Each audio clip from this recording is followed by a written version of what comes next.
Assalamualaikum warahmatullahi wabarakatuh. Bertemu lagi dengan Bapak Rizal. Pada pertemuan kali ini di pembelajaran robotika bidang elektronika, Bapak akan menjelaskan mengenai hal-hal dasar mengenai pembelajaran elektronika ya. Jadi apa sih itu elektronika gitu ya? Jadi elektronika ini merupakan ilmu yang mempelajari alat listrik yang arus lemah gitu ya, dengan mengontrol aliran dari elektron. Jadi pada intinya elektronika ini ada memanipulasi pergerakan dari elektron gitu ya. Jadi nanti elektron listrik yang ada itu kita manipulasi aliran dari elektronnya. Kemudian elektronika ini merupakan cabang ilmu dari fisika terapan gitu ya. Jadi pada intinya elektronika ini adalah pembelajaran fisika juga gitu ya. Jadi ketika pembelajaran fisika itu dikembangkan menjadi bidang elektronika gitu ya, salah satunya. Kemudian sebelum dilanjutkan ada baiknya gitu ya adik-adik memahami tentang dasar-dasar elektronika, karena sebelum adik-adik mengenal lebih jauh tentang komponen elektronika, nah adik-adik harus kenal dan pahami dulu beberapa hal dasar mengenai elektronika. Yang pertama itu ada tegangan listrik. Tegangan listrik merupakan perbedaan potensial antara dua titik dalam satu rangkaian listrik yang memiliki satuannya itu volt ya, dengan simbol V gitu. Nah, tegangan ini adik-adik mungkin sering ketemu gitu ya, sering mendengar juga. Misalkan ini charger tegangannya berapa sih gitu ya, atau ini listrik rumah tegangannya berapa gitu. Nah, itu kadang ada beberapa orang di masyarakat umum salah penyebutan dalam tegangan gitu ya. Misalkan ini tuh tegangannya berapa, 5 watt misalkan. Nah, kayak gitu ya, kadang ada hal-hal seperti itu. Nah, jadi adik-adik setelah belajar tentang elektronika ini jangan sampai salah lagi. Jadi untuk tegangan listrik itu satuannya volt. Kita kembali ke materi. Adik-adik perhatikan di gambar berikut ya. Bapak di sini memiliki rangkaian dengan 3 buah komponen, ada B1, R1 dan D1. Nah, tadi definisi dari tegangan listrik adalah perbedaan potensial antara dua titik. Di sini Bapak memiliki 2 buah titik A dan titik B.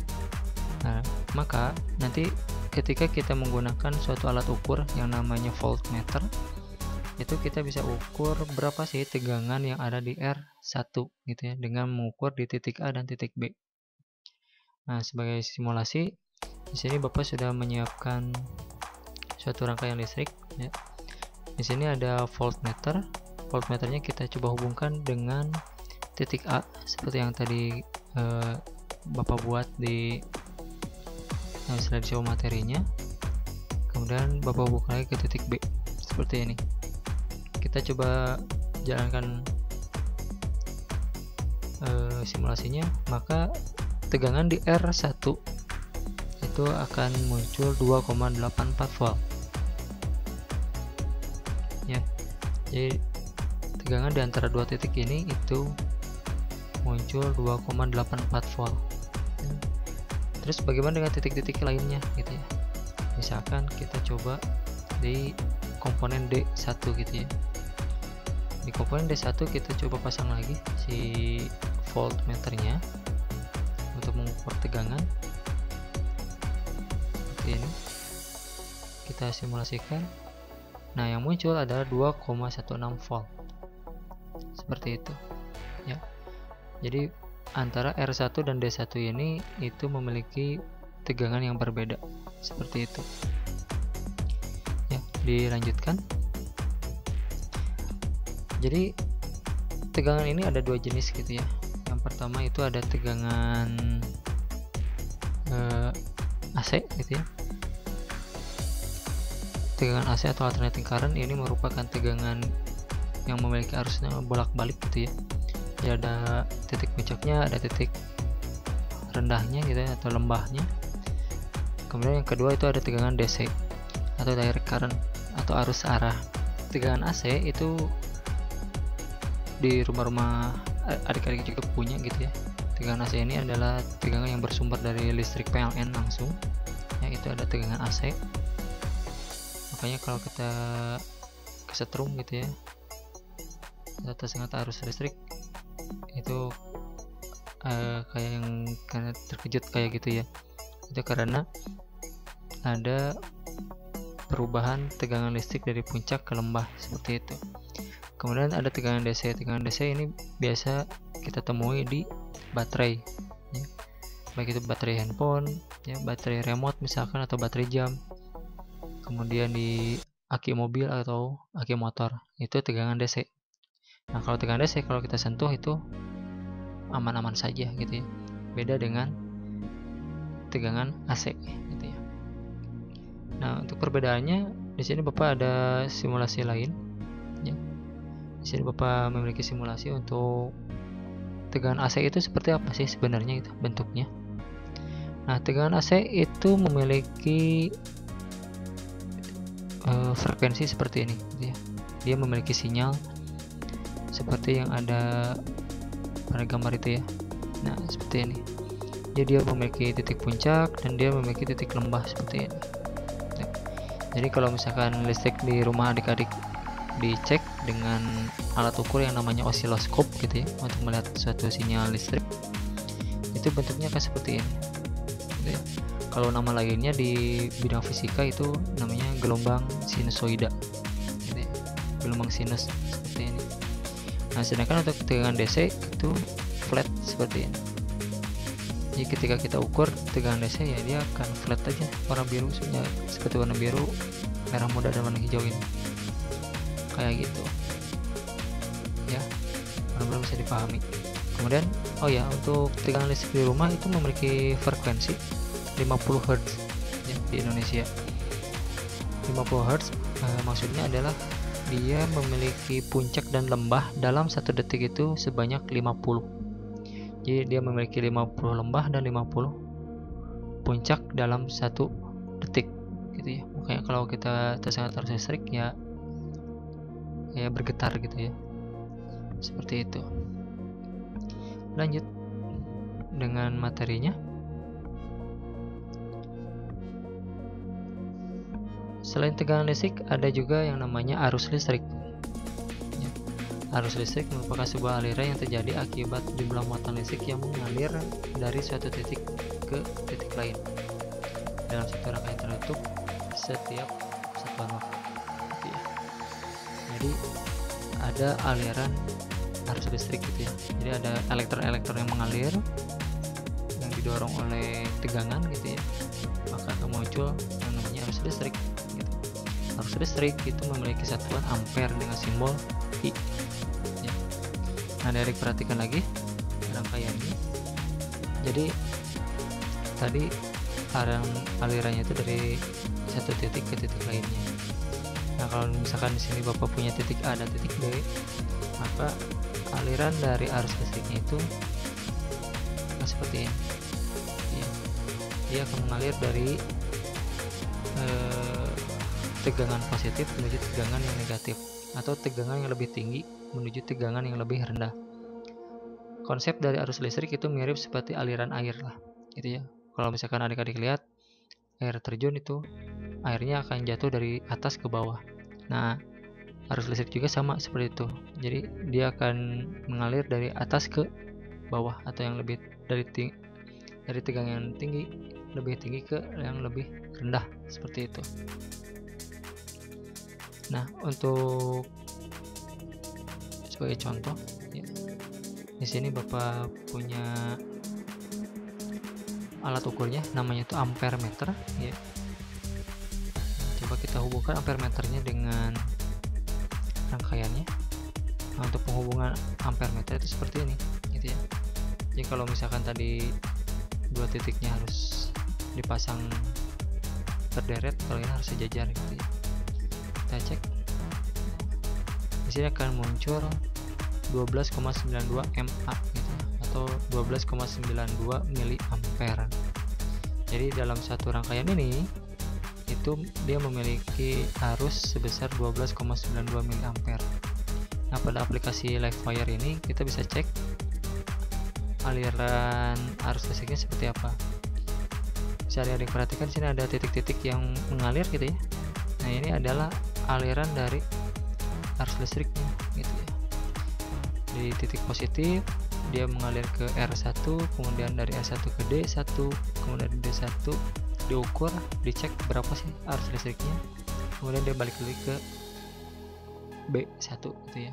Makanya tadi Bapak bilang harus dalam satu rangkaian tertutup, karena kalau misalkan rangkaian terbuka, misalkan contohnya ini dihapus gitu ya, berarti ini terbuka gitu ya, maka tidak ada arus listrik yang mengalir seperti itu ya.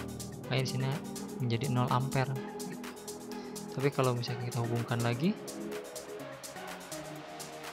ya, arus listriknya akan mengalir seperti itu. Lanjutkan lagi materinya. Yang ketiga adalah resistansi listrik. Resistansi ini atau nama lainnya itu hambatan, atau nama lain juga tahanan listrik, merupakan suatu media yang memiliki kemampuan untuk menahan laju dari arus listrik. Satuannya adalah ohm, OHM, dengan simbol ohmnya itu omega gitu ya, dengan simbol rumusnya itu R, seperti itu ya. Kemudian apa hubungannya dari ketiga itu antara tegangan, arus listrik, dan resistansi gitu ya.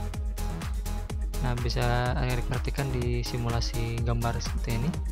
Jadi tegangan atau volt ini akan mendorong si arus atau ampere gitu ya, agar bisa mengalir si ampernya. Tapi di sana ada si resistansi, si ohm gitu ya, OHM. Dia akan menahan laju dari arus listrik seperti itu. Nah, ini bisa kita kaitkan dengan yang namanya hukum ohm gitu ya. Hukum ohm ini adalah definisinya, bisa arus listrik I yang mengalir melalui sebuah penghantar berbanding lurus dengan tegangan V dan berbanding terbalik dengan hambatannya R gitu ya. Jadi rumusnya seperti ini, I sama dengan V dibagi R gitu ya. Nah, rumus ini harus adik-adik pahami dan harus kalian adik-adik kuasai bagaimana cara mencari arus listrik, tegangan, dan resistansi. Untuk I itu arus listrik atau ampere ya, dengan satuan ampere, V itu tegangan listrik dengan satuan volt, dan R itu resistansi listrik dengan satuan ohm gitu. Kemudian selain hukum ohm ada juga yang namanya daya ya. Jadi ketiga poin tadi ya, tegangan, arus, sama resistansi itu ada kaitannya dengan daya juga. Nah, daya merupakan laju hantaran energi listrik dalam rangkaian listriknya gitu ya, dengan satuan watt. Jadi dalam satu rangkaian listrik, masing-masing komponen ini dia mengkonsumsi energi ya. Energinya bisa kita hitung. Cara menghitungnya itu ada 3 gitu ya. Ada P sama dengan V kali I, P R kali I kuadrat, atau P sama dengan V kuadrat dibagi R. Nah, ini tergantung dari soal ya. Meskipun ada yang diketahuinya V sama I, berarti ya kita menggunakan rumus yang pertama. Tapi kalau misalkan yang diketahuinya R sama I, ya berarti yang kedua, dan seterusnya seperti itu ya. P itu kita definisikan sebagai daya listrik dengan satuan watt gitu ya. Kemudian V-nya itu tegangan listrik dengan satuan volt, I-nya itu arus listrik dengan satuan ampere, dan R itu resistansi listrik dengan satuan ohm gitu. Mungkin adik-adik sering mendengar daya itu seperti apa gitu ya. Paling banyak adik-adik itu mendengar daya di lampu gitu ya. Kalau misalkan adik-adik beli lampu di toko listrik misalkan mau berapa watt, nah berarti itu adalah daya yang dikonsumsi oleh lampunya. Kalau misalkan adik-adik punya lampu yang 15 watt, berarti lampu tersebut bisa mengkonsumsi daya listrik sebesar 15 watt seperti itu ya. Mungkin gitu aja dari Bapak untuk materi pertama di pembelajaran elektronika, mudah-mudahan bermanfaat, dan mohon maaf bila ada salah-salah kata dari Bapak. Kalau misalkan ada pertanyaan boleh tinggalkan pesan di komentar ataupun bisa langsung chat ke Bapak gitu ya, untuk penjelasan lebih lengkapnya. Mungkin gitu aja dari Bapak. Sekali lagi mudah-mudahan bermanfaat. Bapak tutup. Assalamualaikum warahmatullahi wabarakatuh.